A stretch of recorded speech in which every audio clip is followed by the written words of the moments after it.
स्वागत है दोस्तों। आज के मुख्य समाचार में आज देश और दुनिया से कई अहम और बड़ी खबर आ रही है। बात करेंगे हर खबर पर विस्तार से। पश्चिम यूपी के गांव में कुछ बीजेपी प्रत्याशियों का खुला विरोध खदेड़े जा रहे हैं। एक और बड़ी अपडेट, संजय रावत ने एक बार फिर से किया बीजेपी पर बड़ा हमला। कहा राष्ट्रपति ने भी की थी टीपू सुल्तान की तारीफ, क्या उनसे इस्तीफा मांगेंगे? वहीं अगली बड़ी खबर में आपको बताएंगे। बीजेपी के प्रदेश अध्यक्ष स्वतंत्र देव के काफिले का किया घेराव, लोगों ने कहा दलित बेटी का बदला वोट से लेंगे। इसी के साथ अगली बड़ी खबर में आपको बताएंगे। परीक्षा में कथित धांधली के खिलाफ आज छात्र संगठनों का बिहार बंद, दिल्ली से हावड़ा तक स्टेशनों पर जाम। वहीं अगली बड़ी खबर में आपको बताएंगे। चुनाव से पहले बीजेपी को बड़ा झटका, इस विधायक ने थामा कांग्रेस का दामन। एक और बड़ी अपडेट, चंद्रशेखर ने कहा गोरखपुर की जनता आदित्यनाथ को हराकर इतिहास रचेगी। वहीं अगली बड़ी खबर में आपको बताएंगे। सीएम भूपेश बघेल यूपी रवाना, बोले कांग्रेस मुद्दों के आधार पर लड़ रही है चुनाव, सपा का आधार जातिगत, बीजेपी का धार्मिक। एक और बड़ी अपडेट, नवजोत सिंह सिद्धू और चरणजीत सिंह चन्नी में कौन होगा पंजाब का सीएम चेहरा, राहुल गांधी ने कही बड़ी बात। तो चलिए देख लेते आज की पहली बड़ी खबर। पश्चिम यूपी के गांव में बीजेपी प्रत्याशियों का खुला विरोध खदेड़े जा रहे हैं। दरअसल दोस्तों, मेरठ जिले के चूर गांव में चुनाव प्रचार के दौरान बीजेपी नेता मंदिरपाल सिंह के काफिले पर पथराव किया गया। वो सिविल खास निर्वाचन क्षेत्र से भगवा पार्टी के उम्मीदवार हैं। बता दें कि हमले से उनकी कार के शीशे टूट गए। बता दें कि सिंह जाट बहुल गांव में चुनाव प्रचार के लिए जा रहे थे, तभी हमला हुआ। घटना का वीडियो फौरन ही सोशल मीडिया पर सामने आया। बता दें कि बीजेपी ने हमले के लिए राष्ट्रीय लोक दल यानी आरएलडी को जिम्मेदार ठहराया है, जबकि रलेद ने बीजेपी प्रत्याशी पर सहानुभूति वोट हासिल करने के लिए खुद के खिलाफ हमले की साजिश करने का आरोप लगाया है। बता दें कि दूसरी तरफ पश्चिम उत्तर प्रदेश के संभल जिले में तो और भी बुरा हुआ। असमोली से बीजेपी प्रत्याशी हरिंदर सिंह रिंकू गांव शकरपुर में चुनाव प्रचार के लिए पहुंचे थे। वहां उनका जबरदस्त विरोध हुआ। इस गांव में बीजेपी विधायक और नेताओं को घुसने न देने की घोषणा पहले से ही थी। इसके बावजूद बीजेपी विधायकों ने यहां आने की कोशिश की। इस संबंध में जो वीडियो वायरल हुआ उसमें गांव वाले किसान आंदोलन के दौरान गाजीपुर बॉर्डर पर कील लगाने, कांटेदार बाड़ लगाने, लखीमपुर खीरी में किसानों पर फायरिंग की घटनाओं को याद कर रहे थे और विधायक को गांव से निकल जाने को कह रहे थे। चलिए अगली खबर, संजय रावत ने एक बार फिर से किया बीजेपी पर बड़ा हमला। कहा राष्ट्रपति ने भी की थी टीपू सुल्तान की तारीफ, क्या उनसे इस्तीफा मांगेंगे? दरअसल दोस्तों, शिवसेना के वरिष्ठ नेता और राज्यसभा सांसद संजय रावत अक्सर अपनी बयानबाजी के चलते सुर्खियों में छाए रहते हैं। बता दें कि एक बार फिर से संजय रावत ने टीपू सुल्तान को लेकर बीजेपी पर बड़ा हमला बोला है। बता दें कि संजय रावत ने कहा है कि राष्ट्रपति रामनाथ कोविंद ने भी कर्नाटक में टीपू सुल्तान की तारीफ की थी, तो क्या बीजेपी उनसे भी इस्तीफा की मांग करेगी? दोस्तों, दरअसल कल बीजेपी ने मुंबई में एक बाग का नाम टीपू सुल्तान के नाम पर रखने का विरोध करते हुए दावा किया था कि 18वीं शताब्दी में मैसूर के शासक ने हिंदुओं का उत्पीड़न किया और किसी सार्वजनिक स्थान के लिए उनका नाम अस्वीकार्य है। जिसके बदले संजय रावत ने हमला बोलते हुए कहा है कि राष्ट्रपति रामनाथ कोविंद ने भी टीपू सुल्तान की तारीफ की थी। उनका कहना था कि टीपू सुल्तान ऐतिहासिक योद्धा थे, स्वतंत्रता सेनानी थे। क्या बीजेपी राष्ट्रपति से उनका इस्तीफा मांगेगी? बीजेपी को इस पर अपना रुख स्पष्ट करना चाहिए। बीजेपी इस मुद्दे पर ड्रामा कर रही है। उन्होंने आगे कहा है कि बीजेपी को लगता है कि सिर्फ उनको ही इतिहास के बारे में जानकारी है। हम टीपू सुल्तान के बारे में जानते हैं, हमें बीजेपी से कुछ सीखने की जरूरत नहीं है।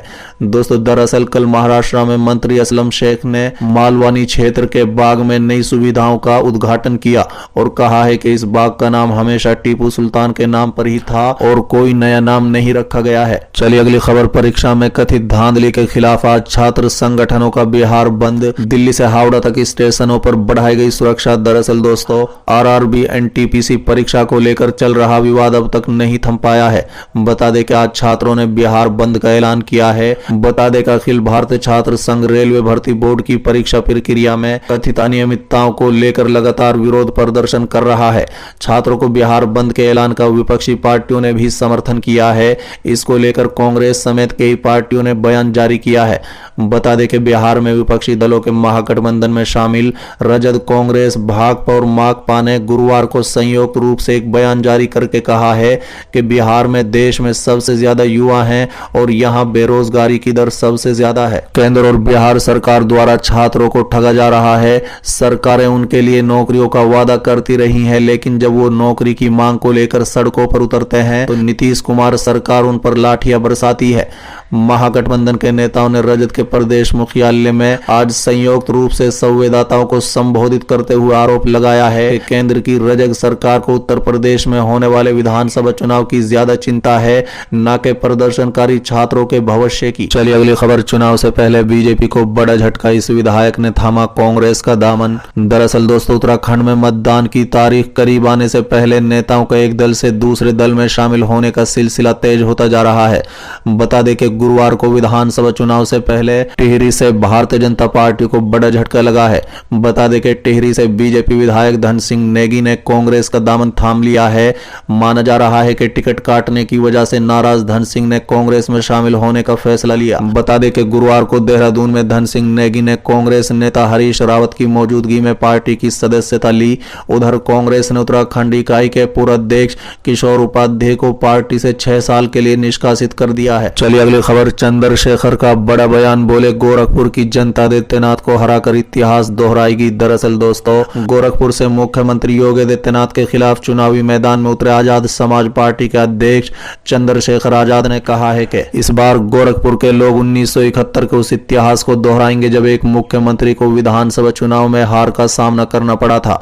अपनी जीत की उम्मीद जताते हुए आजाद ने यह भी कहा है कि 36 छोटे दलों के गठबंधन सामाजिक परिवर्तन मोर्चा ने उन्हें मुख्यमंत्री पद का उम्मीदवार घोषित किया है। साथ ही उन्होंने आगे कहा है कि यह मोर्चा उत्तर प्रदेश की सभी 403 विधानसभा सीटों पर चुनाव लड़ रहा है। उन्होंने पीटीआई भाषा से कहा है कि हमें गोरखपुर के इतिहास को देखने की जरूरत है, जब 1971 में तत्कालीन मुख्यमंत्री टीएन सिंह को गोरखपुर के लोगों ने हराया था। इसी तरह इस बार आदित्यनाथ मुख्यमंत्री हैं और वो उत्तर प्रदेश और गोरखपुर की पिछले 5 सालों में हुई तबाही के लिए जिम्मेदार हैं। चलिए अगली खबर। सीएम भूपेश बघेल यूपी रवाना, बोले कांग्रेस मुद्दों के आधार पर लड़ रही है चुनाव, सपा का आधार जातिगत और बीजेपी का धार्मिक। दरअसल दोस्तों, सीएम भूपेश बघेल यूपी रवाना हो गए हैं। यूपी रवाना होने से पहले सीएम भूपेश बघेल ने कहा है कि आगरा और मेरठ में पार्टी के चुनाव कार्यक्रम में जा रहा हूं। लगातार 3 दिन का कार्यक्रम है। इसके बाद आना होगा यूपी के प्रथम और द्वितीय चरण के चुनाव का प्रचार तेजी पर है। प्रथम चरण के जहां चुनाव हो रहे हैं वहां मैं जा रहा हूं। उत्तर प्रदेश के चुनाव को लेकर कहा कि समाजवादी पार्टी जातिगत आधार पर चुनाव लड़ रही है, जबकि भाजपा धार्मिक आधार पर चुनाव लड़ रही है। कांग्रेस पार्टी मुद्दों के आधार पर चुनाव लड़ रही है, चाहे वो गरीब का हो, किसान का हो या दलित का हो। मुद्दों के आधार पर कांग्रेस पार्टी मैदान पर उतरी है। चलिए अगली खबर। नवजोत सिंह सिद्धू और चरणजीत सिंह चन्नी में कौन होगा पंजाब का सीएम चेहरा, राहुल गांधी ने कही बड़ी बात। दरअसल दोस्तों, पंजाब विधानसभा चुनाव में कांग्रेस मुख्यमंत्री चेहरे की घोषणा करेगी। खुद राहुल गांधी ने इसकी जानकारी दी। बता दें कि जालंधर में उन्होंने ऑनलाइन लोगों को संबोधित करते हुए कहा है कि गाड़ी में नवजोत सिंह सिद्धू और चरणजीत सिंह चन्नी से बात हुई कि आगे पंजाब का नेतृत्व कौन करेगा। राहुल गांधी ने कहा है कि चरणजीत सिंह चन्नी और नवजोत सिंह सिद्धू दोनों ने कहा है कि सबसे बड़ा सवाल है कि पंजाब में कांग्रेस का नेतृत्व कौन करेगा। दोनों ने कहा है कि जो भी नेतृत्व करेगा उसे दूसरा व्यक्ति अपनी पूरी ताकत से मदद करेगा। उन्होंने कहा है कि जल्द से जल्द सीएम के चेहरे की मांग पूरी करेंगे। राहुल गांधी ने आगे कहा है कि अगर कांग्रेस चाहती है और कार्यकर्ता चाहते हैं और पंजाब चाहता है तो हम मुख्यमंत्री का फैसला लेंगे। अपने कार्यकर्ताओं से पूछकर इस पर फैसला लेंगे। पंजाब में 20 फरवरी को वोट डाले जाएंगे।